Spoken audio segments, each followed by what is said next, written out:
Você já parou para pensar que todo número racional é também um número real?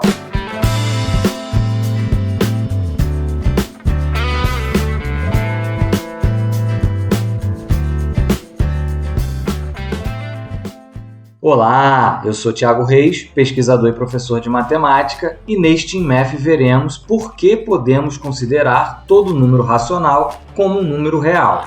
No INMEF 28, demonstramos que os números reais possuem um subcorpo ordenado isomorfo aos números racionais. Este teorema responde o segundo questionamento feito no INMEF sobre a definição de números reais. Um isomorfismo de corpos ordenados é uma função biunívoca entre esses corpos que preserva as operações aritméticas e a relação de ordem.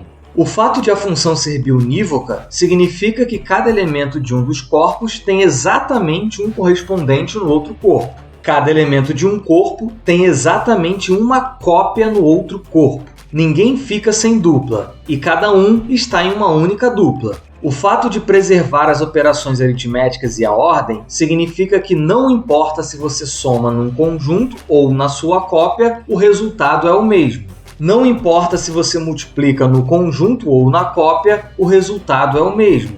Não importa se você compara no conjunto ou na cópia, o resultado é o mesmo. Ou seja, para efeitos práticos, operacionais, os dois conjuntos são idênticos. Eles podem se diferenciar em suas naturezas, mas desempenham exatamente o mesmo papel aritmético e analítico. Para efeitos operacionais, eles são indistinguíveis. Quando estamos utilizando um corpo ordenado para um fim que não o estudo de sua natureza, não é possível diferenciá-lo de um outro isomorfo a ele. Portanto, se não estamos estudando suas naturezas, eles são o mesmo conjunto.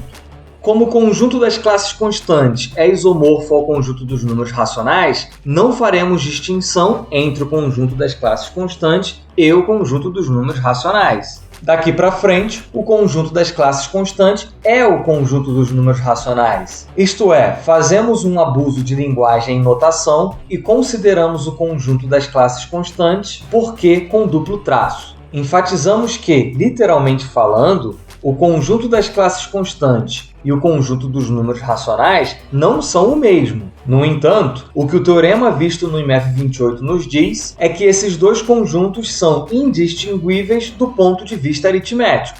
Por exemplo, sobre o número racional 1, o que importa é que ele é o neutro da multiplicação do menor corpo ordenado possível. Não importa se ele se apresenta de uma forma ou de outra. A forma usual como conhecemos o número 1 e a forma em classe constante são apenas diferentes representações para um mesmo papel aritmético. Por isso, além do abuso de linguagem e notação de escrevermos o conjunto das classes constantes com o símbolo usual para o conjunto dos números racionais, a partir de agora, cada classe constante será denotada simplesmente pela constante que a define. Assim, como o conjunto das classes constantes é um subcorpo ordenado dos reais e daqui para frente este conjunto é o conjunto dos números racionais, temos que os racionais são um subcorpo ordenado dos reais. Daqui em diante, abandonamos a natureza inicial do conjunto dos números racionais e o consideramos como subconjunto das classes constantes dos reais. Isto é, abandonamos os números racionais antigos, aqueles que você já conhecia, e passamos a trabalhar com os racionais novos, o subconjunto das classes constantes. À primeira vista, pode parecer estranho dizermos para abandonar os racionais antigos e ficar só com os racionais novos, pois nos novos os antigos estão. Como cada racional novo é uma classe de sequência de racionais antigos, se abandonássemos os antigos, não teríamos os novos. Sim, sabemos que os antigos sempre estarão ali nos novos, mas o que queremos dizer com abandonar os antigos é fazer com que, a partir de agora, eles tenham a única função de serem material de construção dos novos, mas que, para qualquer uso operacional, aritmético ou analítico, se use os novos. Daqui para frente, quando dissermos que 2 mais 3 é igual a 5, significaremos que o número real classe constante 2 mais o número real classe constante 3 é igual ao número real classe constante 5.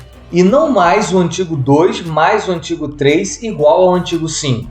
Mas cuidado para não se embaraçar com a mistura. Passaremos a usar os números racionais da natureza nova, mas com os símbolos gráficos da antiga.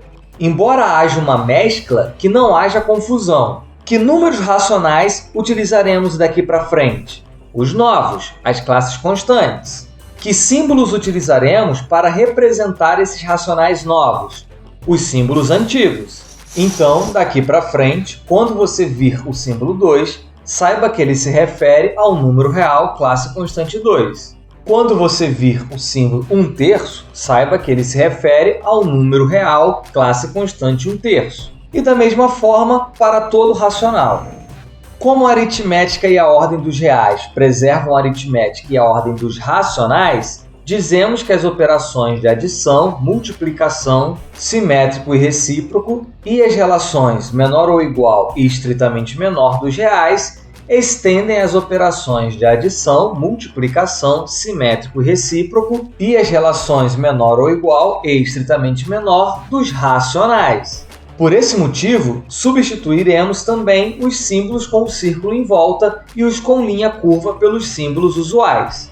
Então, por exemplo, quando fizermos 2 mais 3, estaremos falando da adição definida no conjunto das classes de sequências, mas utilizando o símbolo antigo. Você pode estar se perguntando ainda se estamos passando a utilizar os números racionais, as operações e a ordem novos. Então, por que utilizar os símbolos antigos? Aí é uma questão de praticidade. Passamos a utilizar os números racionais novos para que tenhamos os racionais como subconjunto dos reais, mas continuamos a utilizar os símbolos antigos pela praticidade de já sermos acostumados a utilizá-los, além do fato de que usar os símbolos antigos não traz nenhum prejuízo conceitual. Passaremos a utilizar os símbolos antigos para adição, multiplicação, simétrico, recíproco, menor ou igual e estritamente menor entre quaisquer números reais. Toda essa construção que fizemos do IMF2 até aqui é apenas para definir os números reais de forma rigorosa, mas, para efeitos operacionais, não importa o que eles são em sua natureza, nem de onde eles vêm. Só importa que eles formam um corpo ordenado completo. Cabe ressaltar ainda que esta é apenas uma dentre outras formas de se construir os reais a partir dos racionais. As outras formas vão gerar números reais de outra natureza, mas que são cópias isomórficas dos que aqui produzimos. Agora que todo número racional é um número real, podemos reinterpretar os lemas do IMF22 e do IMF23. O lema do IMF22 diz que para todas as classes xn e yn com xn menor que yn, existe um número racional R tal que a classe xn é menor que a classe constante R, que por sua vez é menor que a classe yn. Como agora a classe constante R é um número racional, o lema do IMF22 está dizendo que entre quaisquer dois números reais há sempre um número racional. O lema do IMF23 diz que, se xn é uma sequência de Cauchy de números racionais, então o limite das classes constantes xn é igual à classe xn.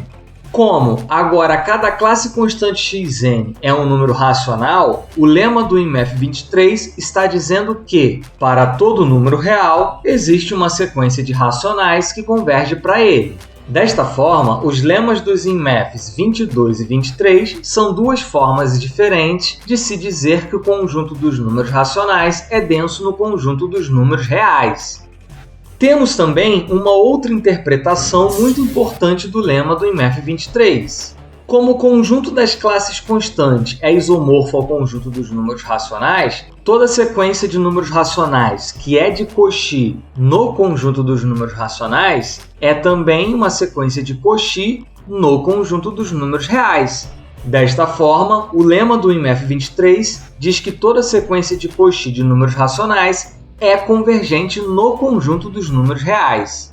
Nem toda sequência de Cauchy de números racionais é convergente no próprio conjunto dos números racionais, mas toda sequência de Cauchy de números racionais é convergente no conjunto dos números reais. Em IMFs futuros, veremos que não só as de números racionais, mas veremos que, no conjunto dos reais, toda sequência de Cauchy é convergente. Este resultado, o fato de toda sequência de Cauchy de números reais ser convergente, somado à propriedade arquimediana, é uma outra forma de dizer que o corpo ordenado dos números reais é completo. De fato, a afirmação toda sequência de Cauchy de números reais é convergente em R e os números naturais são ilimitados em R é equivalente à afirmação todo conjunto de números reais não vazio limitado superiormente possui supremo em R. Mas esse é papo para outros INMEFs. No INMEF 26, vimos que o conjunto A, definido como o conjunto dos números racionais cujo quadrado é menor que 2, é não vazio, e que 2 é cota superior de A. Agora que todo número racional é um número real, podemos dizer que o conjunto A é um conjunto de números reais. Como o número real 2 é cota superior de A é limitado superiormente nos reais. Assim, A é um conjunto de números reais não vazio e limitado superiormente. Como o conjunto dos reais é um corpo ordenado completo, A possui supremo nos reais. No INMEF 26, vimos que o supremo de A não pode ser um número racional. Portanto, concluímos que existe um número real, o supremo do conjunto A, que não é um número racional. Isto é, existe um número real não racional. Na verdade, existem muitos números reais não racionais. Chamamos todos esses números de números irracionais. Isto é, um número irracional é um número real que não é racional. É a junção dos irracionais aos racionais que permite a propriedade do supremo. Em INMEFs futuros, demonstraremos que existem mais números irracionais do que racionais.